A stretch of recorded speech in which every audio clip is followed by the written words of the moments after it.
issue of shares other than cash।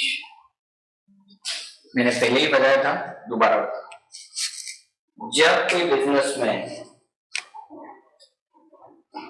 किसी व्यक्ति से या कोई कंपनी किसी वेंडर से कोई एसेट परचेज करती और उस कंपनी के पास कैश लिक्विड में नहीं होता है, तो कंपनी एक ऑफर करती है उस वेंडर को, आप हमारे शेयर्स को ले, और अगर आपको लगे कि फ्यूचर में हम पैसा दे रहे हैं तो ये शेयर्स हम आपसे वापस ले लेंगे, नहीं तो आप किसी और को सेल करके अपना पैसा रिकवर कर। या फिर एक कंपनी किसी दूसरे के बिजनेस को टेक ओवर करती है, किसी दूसरे के बिजनेस को, और उस टेक ओवर के बदले में कंपनी वहां के जो पार्टनर है या शेयर होल्डर है उनको क्या ऑफर करती है कि आप हमारी कंपनी के शेयर्स को परचेज कर, और अगर वो पार्टनर मानते हैं कि हाँ हम रेडी हैं तो उनको शेयर दे देती है। जो बोलते हैं हम एग्री नहीं है, हमें कैश चाहिए, तो कंपनी उनको पैसा कैश दे। क्लियर?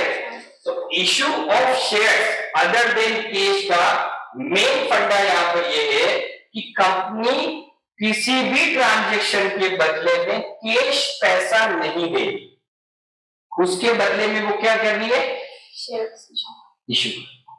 भले वो किसी पार्टी से उसमें अपने एसेट को लिया हो या फिर किसी और के बिजनेस को टेक ओवर किया हो, दोनों ही केस में कंपनी लिक्विड में कैश का पैसा नहीं देके वो क्या ऑफर करती है, ये हमारी कंपनी के शेयर से आप ले लीजिए।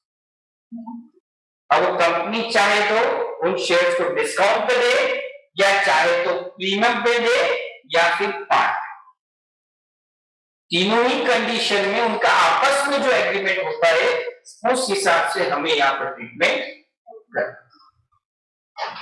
पार्ट इट मींस कंपनी का 100 का शेयर है और कंपनी 100 में ही उन लोगों को दे, इसको क्या बोलेंगे पर एक पार्ट। कंपनी का 100 का शेयर है पर कंपनी की हम तो आप इसके बदले में 120 रुपए लेंगे, मतलब हम यहाँ पर रेट 100 रुपए नहीं लगा के हम कितने रुपए लगाएंगे, 120। भाई हमारी तो गुडविल अच्छी है, हमें तो प्रीमियम के रूप में पैसा चाहिए, और सामने वाला अगर एग्री है तो कंपनी उनको प्रीमियम पे भी शेयर्स को इशू कर। और तीसरा कंसेप्ट क्या है, डिस्काउंट, कि हम आपको शेयर्स किस पे देंगे, वैल्यू तो पूरी होगी लेकिन हम आपसे पूरा पैसा नहीं लेंगे, हम आपसे कम पैसा, तो वो किस में आ जाएगा आपका डिस्काउंट। क्लियर? तो तीनों ही कंडीशन में कंपनी अगर या तो कुछ पैसा कैश में दे रही है और कुछ पैसा शेयर्स में दे रही है, या बिल्कुल ही पैसा कैश में नहीं दे रही है, वो क्या कर रही है, उसके बदले में क्या इश्यू कर रही है, शेयर्स। ट्रीटमेंट कुछ भी हो सकता है, लेकिन हमारा मेन इस टॉपिक को पढ़ने का मोटो क्या है, कैश दिया नहीं दिया वो अलग बात है, शेयर दिया है एसेट के बदले में या किसी के बिजनेस को परचेज करने के बदले में, टेक ओवर के बदले, तो वो क्या इशू कर रही कंपनी, मतलब क्या इशू कर रही, शेयर्स इशू। ठीक है, वो इक्विटी भी हो सकते हैं और प्रेफरेंस भी हो सकते हैं, ये चीज हमको ध्यान में रखना। अब सबसे पहला treatment, first treatment, asset purchase. Asset purchase, company क्या किया, किसी से कोई एसेट को परचेज, ठीक है। तो उस केस में कंपनी अपना ट्रीटमेंट यहां पर क्या करने वाली है, asset account debit to vendor, vendor's company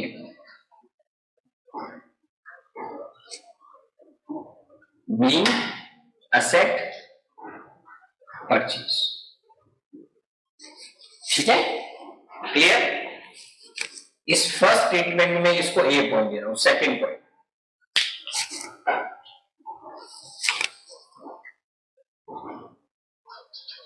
asset and liability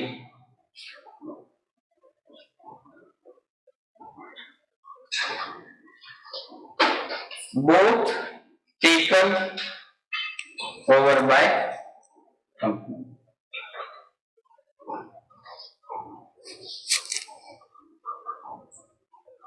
asset भी ले ली, ठीक है। Asset account debit to liabilities account to vendor company। Vendor company का मतलब क्या होता है? अमाउंट पेबल, जो पैसा देना है, इसको देना है कंपनी, इसको वेंडर कंपनी जिसने माल को दिया है। अब आप यहाँ जो छोटा सा ट्रीटमेंट ना वो आपको समझना है। यहाँ तो कोई ट्रीटमेंट नहीं। क्यों ट्रीटमेंट नहीं है? एक एसेट ले ली उस बंदे से, खत्म। यहाँ उस बंदे से क्या ले रहे हैं हम? एसेट भी ले रहे हैं, लायबिलिटी भी ले रहे हैं, और फिर भी हम पैसा कंपनी पे करे। तो अब क्या होगा, ध्यान से समझना जो चीज मैं समझा। फॉर एग्जाम्पल के थ्रू समझा रहा हूं। एग्जाम्पल, कंपनी ने एसेट तो ली है 8 लाख रुपए की, और कंपनी ने लायबिलिटी ले ली है 5 लाख रुपए की, और कंपनी जो पेमेंट करेगी, जो अमाउंट पेबल है, जो पेमेंट वेंडर कंपनी को क्या करना है, वो कंपनी उसको 4 लाख रुपए पे कर दी। आप कुछ दिख रहा है? एसेट कितने की ली कंपनी ने, और लायबिलिटी कितने की? इसका मतलब कंपनी के पास जो नेट एसेट आई है वो कितनी है? एसेट माइनस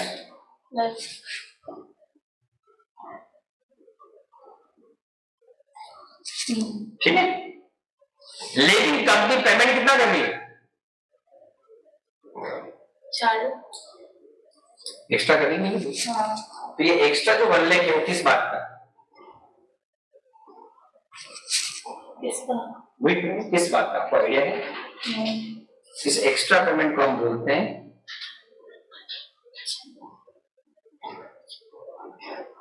आप कॉमन सेंस। अब मैं इसको आप प्रैक्टिकल पॉइंट ऑफ व्यू से देखेंगे। मैंने बोला कि कोचिंग सेंटर में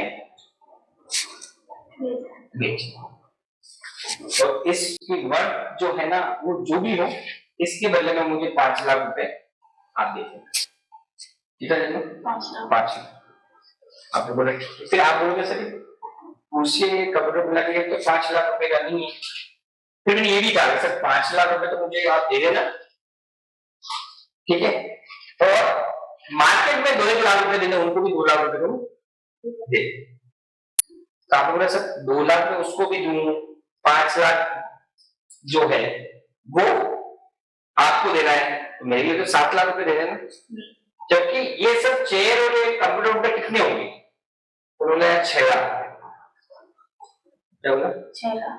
तो आपका सवाल क्या होगा? 1 लाख। क्यों?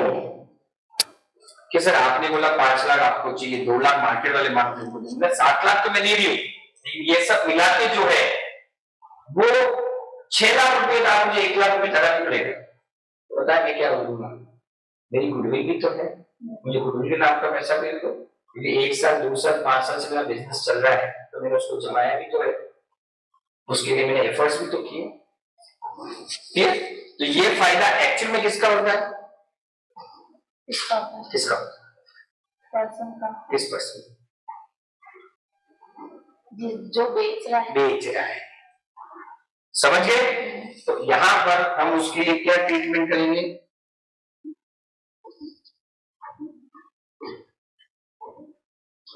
क्योंकि भाई अमाउंट सीधा सीधा नहीं होता, हमको डिफरेंस निकालना।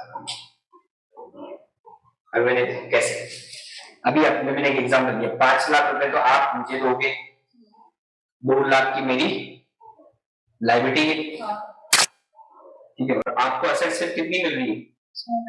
डिफरेंस कितना है?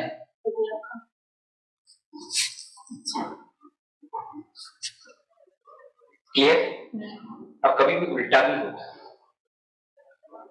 कैसे? जैसे मैंने बोला आप मुझे तो 3 लाख रुपए देगा और मार्केट में 2 लाख रुपए दे देगा, तो आप मुझे कितना पे कर रहे हो इनडायरेक्टली? 5। लेकिन मैंने क्या मेरी एसेट कितनी? 6 लाख। बोला ना ये सब चीजें 6 लाख। प्रॉब्लम में क्या है? 1 लाख। अरे ले लो 5 लाख की देने पड़ रहे हैं और चीजें कितने की मिल रही मुझे? तब चीजें जरा की मिल रही है। आपने इंस्टीट्यूट खरीदा, मुझे कैश तो 3 लाख दे दो, मार्केट में 2 लाख, मतलब 5 लाख ही तो है। लेकिन आपको ये सब चीजें कितने में मिल रही? 6 लाख। आपको क्या होगा? 1 लाख का फायदा होगा। ये फायदा किसको हो रहा है? मेरे को। कौन? आप कौन हो? जो पे करता है वो। पे मतलब खरीदने वाला? खरीदने वाला। जो पे करता हो तो खरीदने वाला होता है ना, वेंडर तो बेचने वाला होता है। वेंडर बेचने वाला। और पे कौन करता है? खरीदने। तो यहाँ जब फायदा खरीदने वाला का होगा तो वहां क्या होगा? To capital balancing. कैसे? ये तो था पुराना वाला एग्जांपल। अब अपन उल्टा वाला दूसरा वाला, जैसे मैंने यहाँ क्या किया, मुझे 3 लाख रुपए दो आप, अरे मैंने ये तो बोला 2 लाख रुपए की जो लायबिलिटी उसका पेमेंट कर देना, लेकिन आपको असेट कितना मिल रही है? तो आपको फायदा हुआ कि हुआ? 6 लाख की असेट लेके आपको पेमेंट कितना करना है? तो 1 लाख रुपए का चला जाएगा।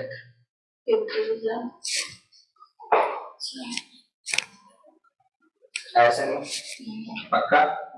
पहले वाले में कोई ट्रीटमेंट नहीं, जितनी की एसेट खरीदी वो एसेट का अमाउंट लिख दोगे और शेयर से जो भी लेना वो देना, यहां तक तो कोई तकलीफ नहीं। लेकिन दूसरे केस में क्या है, जब आप किसी व्यक्ति के एसेट भी ले रहे हो, अगर पैसा बराबर दे रहे हो तब तो ना गुडविल आने वाला है ना, लेकिन आपको एसेट कब, जैसे आप वो खरीदने वाले, आपको एसेट तो मिल रही कम पैसे की और पैसा मुझे ज्यादा देना है, तो डिफरेंस क्या जाएगा? और दूसरा कंडीशन क्या हो सकती है कि आपको देना तो कम है मुझे, लेकिन आपका एसेट ज्यादा की आ रही है, तो क्या हो जाएगा? ये लिखना है। क्लियर? अब तीसरा एक और ट्रीटमेंट, तीसरा when business purchase, when business purchase, same treatment जो सेकंड में किया। बिजनेस में क्या आती है, इसका बिजनेस पे तो क्या है? सेम ट्रीटमेंट आएगा।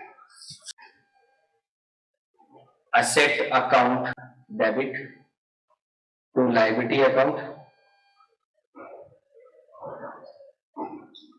To vendor company account. अब आप बताओ, क्रेडिट ज्यादा होगा तो डेबिट में क्या लिखेंगे? क्या लिखेंगे? मतलब डिफरेंस अमाउंट ना, जैसे अभी इसमें ही था, क्रेडिट ज्यादा था और एसेट की वैल्यू कम थी, तो डिफरेंस क्या लिख रहे थे? डिफरेंस लिखा ना ऊपर। कैसे डिफरेंस? 5 लाख, 2 लाख, 6 लाख गुडविल का। तो यहाँ क्या लिखोगे आप? Goodwill account debit, that is balancing. ठीक है, ये अगर रिवर्स हो जाए, ये तो 6 लाख ही रहेगा, ये 2 लाख ही रहेगा, बट ये आपका क्या आ गया? 3 लाख, तो क्या आएगा?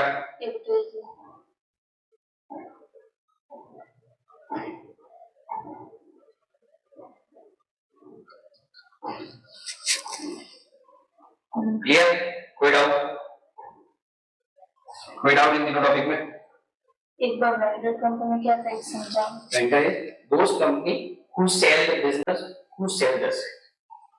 दोस्त कंपनी, वो कंपनियां जो कुछ बेचती है वो वेंडर, और जो कुछ खरीदती है वो परचेजिंग कंपनी। वेंडर का मतलब कितने सेलर हो गया। अब कोई माल बेचकर हम सेलर बोलते हैं, लेकिन कोई एसेट बेचकर हम सेलर नहीं बोलते, उसको वेंडर बोलते हैं। तो वेंडर वो होता है जो माल को नहीं बेच के एसेट को बेचता, समझ गए? वो समझ। कोई डाउट? पक्का? अब क्या आएगा, issue of shares to vendor. भाई माल तो खरीद लिया, बिजनेस भी खरीद लिया, लेकिन उससे पहले कुछ देना पड़ेगा। क्या देंगे उससे पहले? अब शेयर जो है किस पे हो सकता है, एक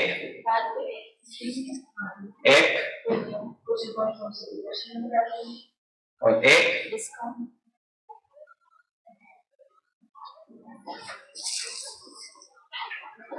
ठीक है।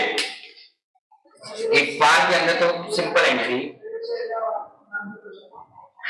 वेंडर्स कंपनी अकाउंट डेबिट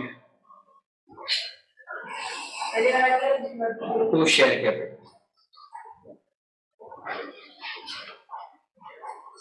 ठीक है। यहां आएगा वेंडर्स कंपनी अकाउंट डेबिट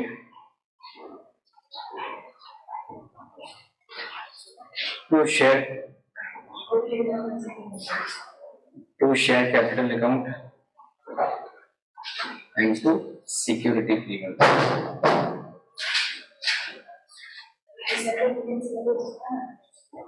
ठीक है। And a discount vendor's company account debit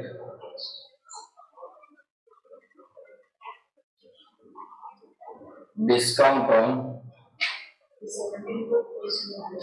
issue of shares account debit to share capital,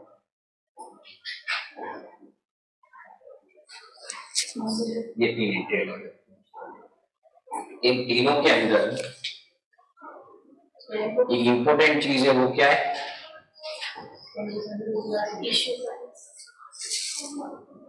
ठीक। इश्यू प्राइस का मतलब होता है फेस वैल्यू पर शेयर। अगर आपने शेयर्स इशू किए डिस्काउंट पे और प्रीमियम पे तो प्लस आ जाएगा प्रीमियम पर शेयर, अगर डिस्काउंट भी है तो माइनस डिस्काउंट पर शेयर, ठीक है। ये इशू प्राइस आपको ध्यान में रखनी चाहिए। क्यों? क्योंकि कितनी बार आप वेंडर को कितने शेयर्स दे रहे हो वो हमको सीधा सीधा नहीं दे रहे हो, तो शेयर्स हमें कैलकुलेट करना है। वो शेयर्स कैलकुलेट करने का फॉर्मूला होता है number of shares issue is equal to purchase price, जो आपने जितने में आपने परचेज किया, और अपोज में आ जाएगी। अब इशू प्राइस में क्या होगा, जो भी आपके फेस वैल्यू है उसमें अगर प्रीमियम है तो प्रीमियम जोड़ने के बाद जो प्राइस आएगी वो इशू प्राइस, और डिस्काउंट होगा तो डिस्काउंट को माइनस करना। क्लियर? कोई डाउट नहीं? इससे क्या निकल जाएगा, नंबर ऑफ शेयर्स।